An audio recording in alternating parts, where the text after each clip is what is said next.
Welcome, welcome, welcome to Leadershipisation, all things leadership. Today we're talking about accountability. Now, one of the things that fascinates me about accountability is that there are so many different interpretations, or another way of saying it would be there are so many different responses to the word accountability. For some people, it's about a big brother. For some people, it's about, well, I just need to be accountable to me, or other people need to be accountable to me. With some responses, it's more of an us thing. For other responses, it's more of a them thing. But the really interesting thing about accountability is that it's not about so much what you say you value. It's actually about what happens when someone doesn't meet the standard. It's kind of a big leadership awakening. It's like a big leadership moment. Not everybody's going to agree that accountability matters. It's those who do don't always take it to where it needs to end up. It's not about the conversation where the expectations were clarified. Accountability is so much more than a team session where everybody gave us a yes, but they don't actually feel as though they need to own anything. The real leadership test around accountability comes when a deadline is missed, when the behaviour slips, when you hear the same excuses again and again, when ownership is avoided, when performance drops. Everybody is waiting to see what will happen. They're watching. They're watching to see what the leader will do next. And this becomes the key moment in accountability, and it teaches so much more than the original conversation you might have had. So as a leader, if what you're doing is you're avoiding, I just won't mention that. If you soften your conversation, if you delay having the conversation, if you explain things away, and if you totally ignore the situation, the accountability in your team is going to weaken. The flip side of that, of course, is that if you address it clearly, if you address it fairly, if you address it quickly or early when you first see it, and if you address it consistently, then your accountability is going to strengthen. And what's important for you as a leader is your courage. That's vital. And courage intelligence is one of the dimensions of leadership intelligence, because accountability is about so much more than good intention on your part. It's about you being willing to call out whatever the behavior is when you're uncomfortable. That's what's really important. Like, accountability, it's not proven when you talk about the standards, it's proven when the standards are tested. My name is Beth Bergen. I'm a global leadership and communication coach. I'd love it if you join me for this leadershipisation conversation about accountability. Now, obviously, before we talk about how to build accountability, we need to talk about the moment, in my experience, that many leaders actually underestimate.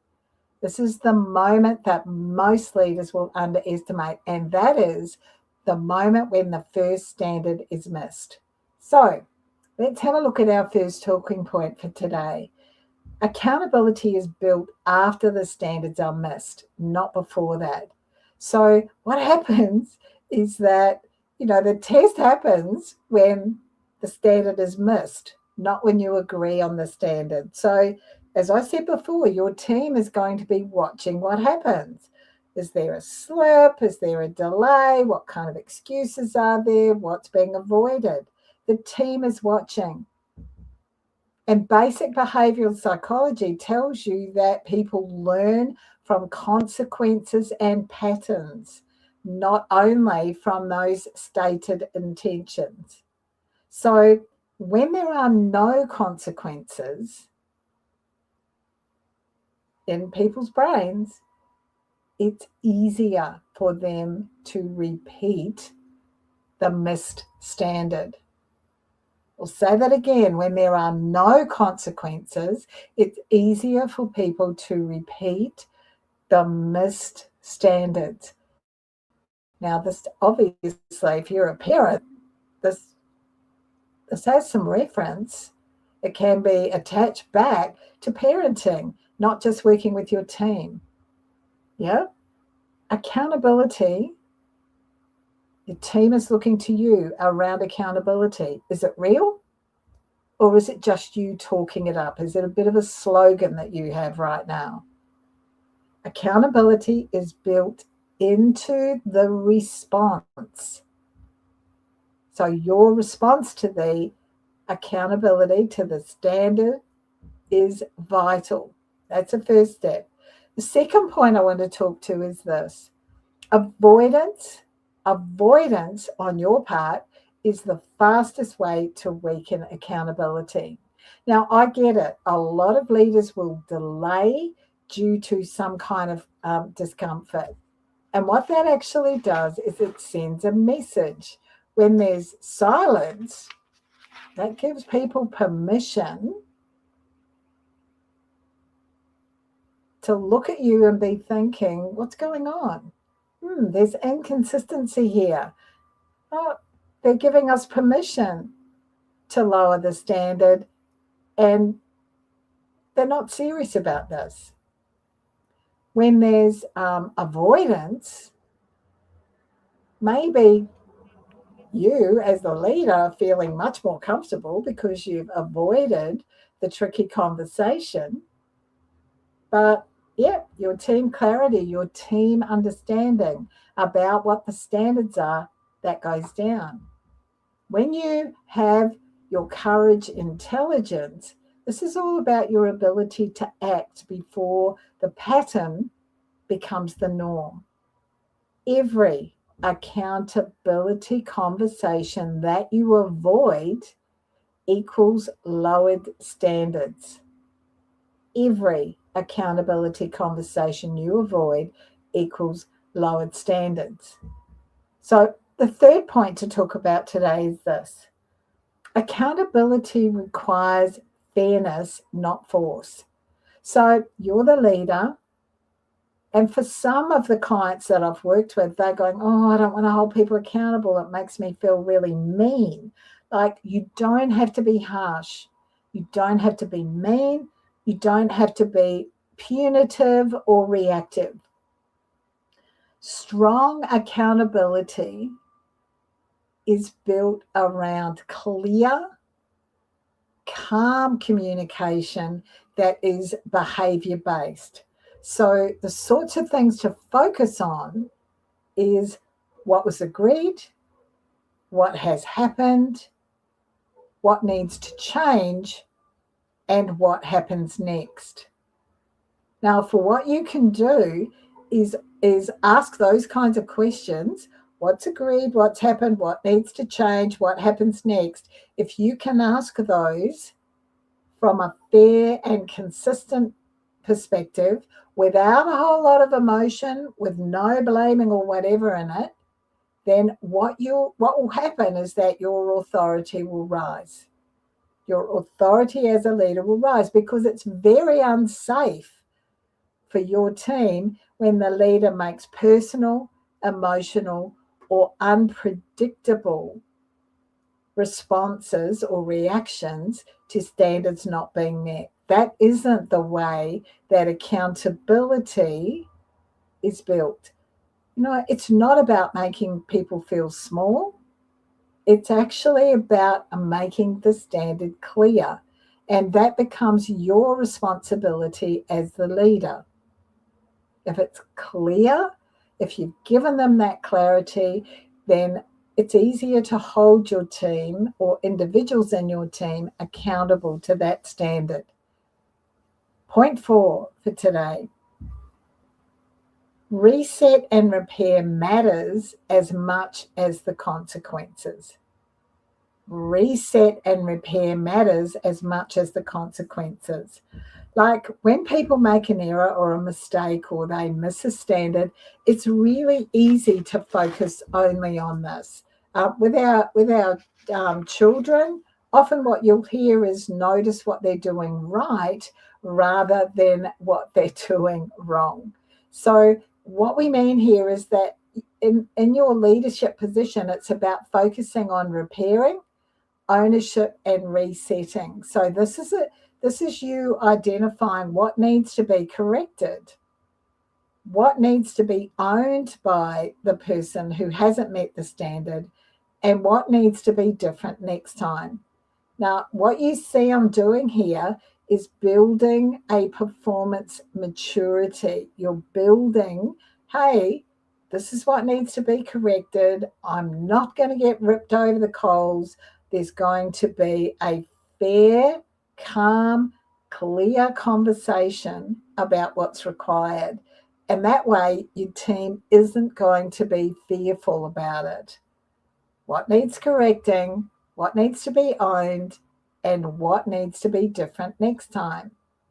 Calm, clear conversations, because accountability actually includes ownership.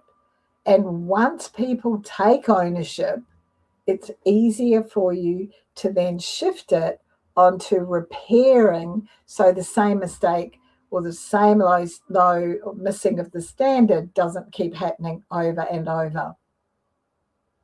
The final point for us to talk about today is this one. Courage is required because accountability costs comfort. That's a big mouthful, actually. I'll say it again. Courage is required because accountability costs comfort. Accountability requires leaders to risk. You might risk tension in your team. You might risk some pushback from people. You might risk disappointment. And because it requires those risks, it can be an awful lot easier to talk about it than to actually do it. You don't need to get a reputation for talking up accountability. And where it becomes really difficult is that if your leadership identity is wrapped around, he's pretty cool, she's great to work for, yeah, they're nice, they're reasonable, they're easy to work with. If your identity is wrapped up in something like that, then accountability can actually feel like a threat to you. Oh, I don't want people to think I'm a bit mean and unreasonable. So what's really important here is that you separate that discomfort from the damage that you're going to do if you don't say anything. This is you starting to mature as a leader. This is an aspect of leadership intelligence. Your goal isn't about comfort.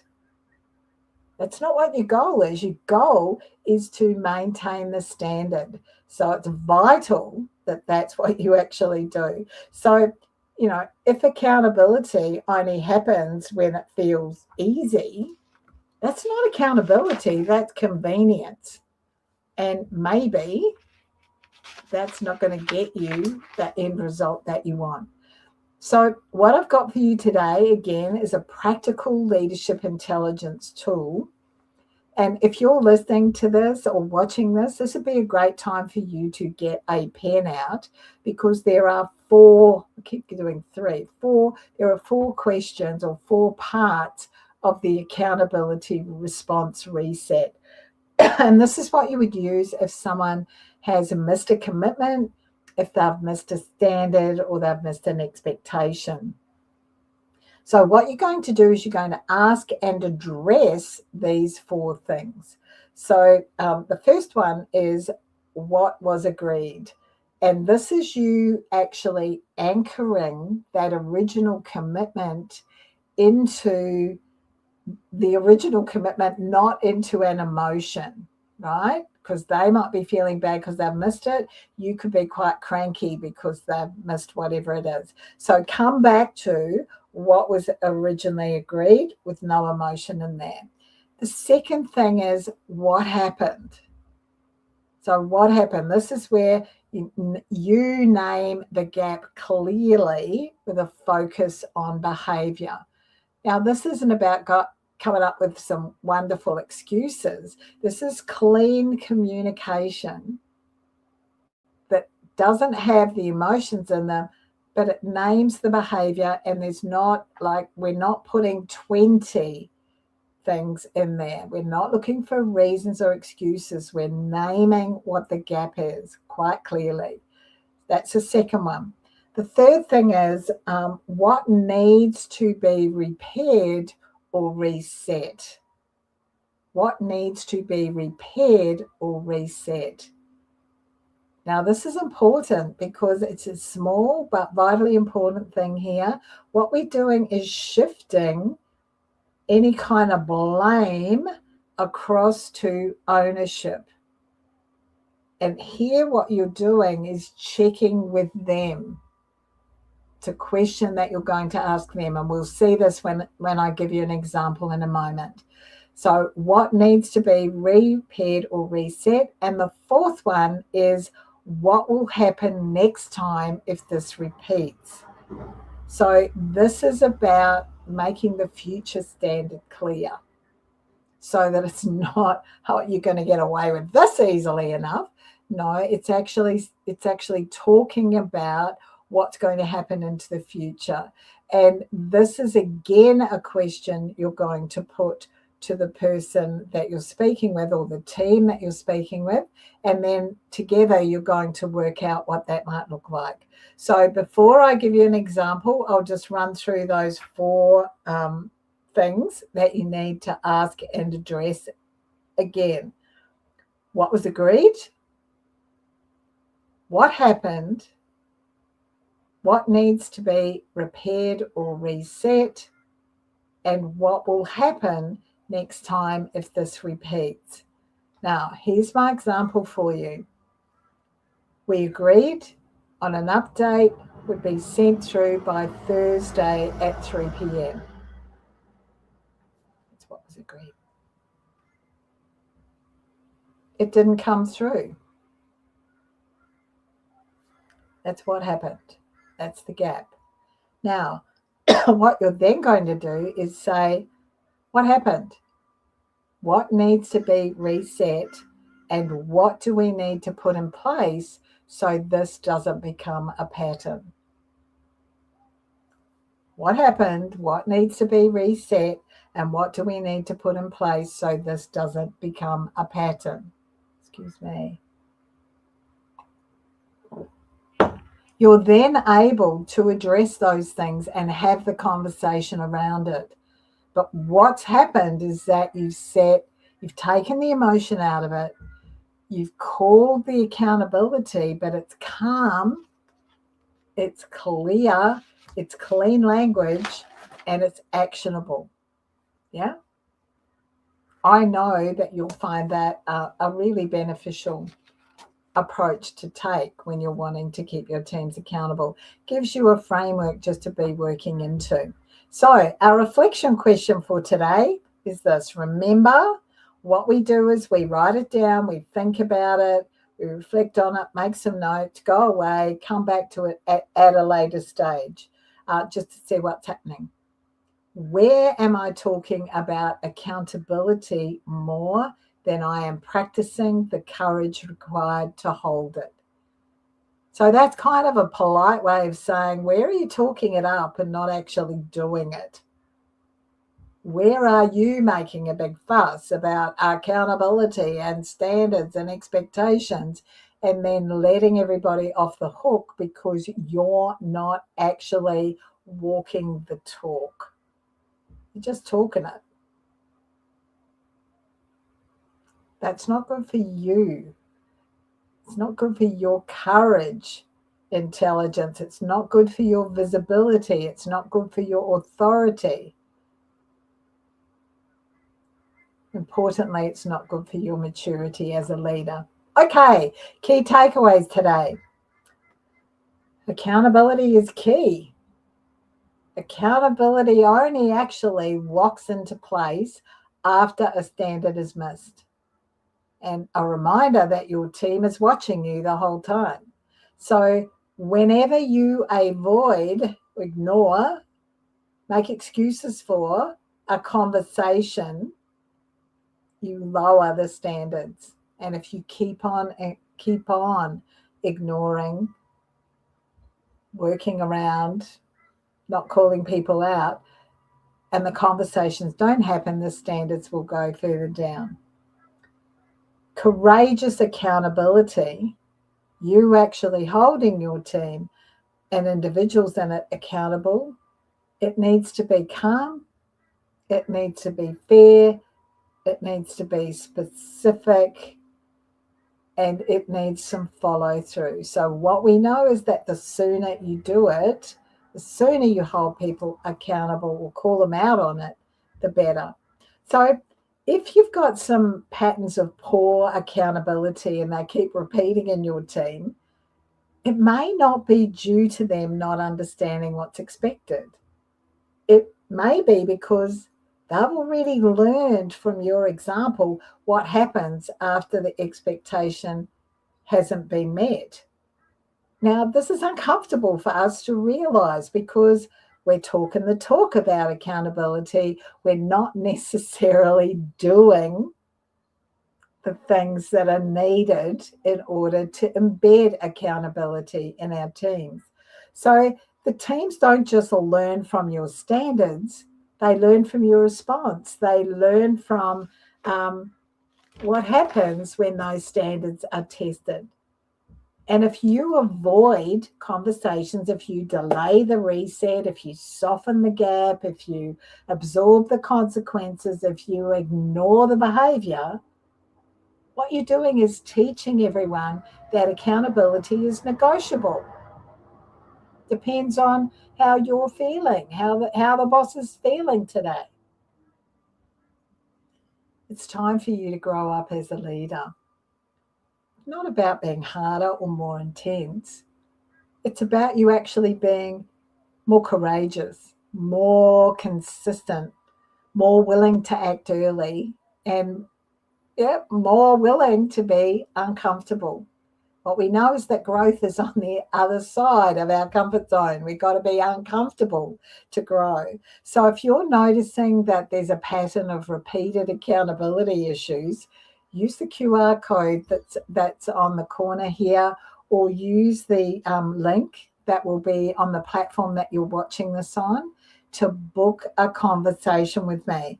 Look, the issue is not that people don't care. It's actually more likely to be about the fact that accountability has never been held clearly enough, consistently enough, or courageously enough to become the way things work for them or for the team.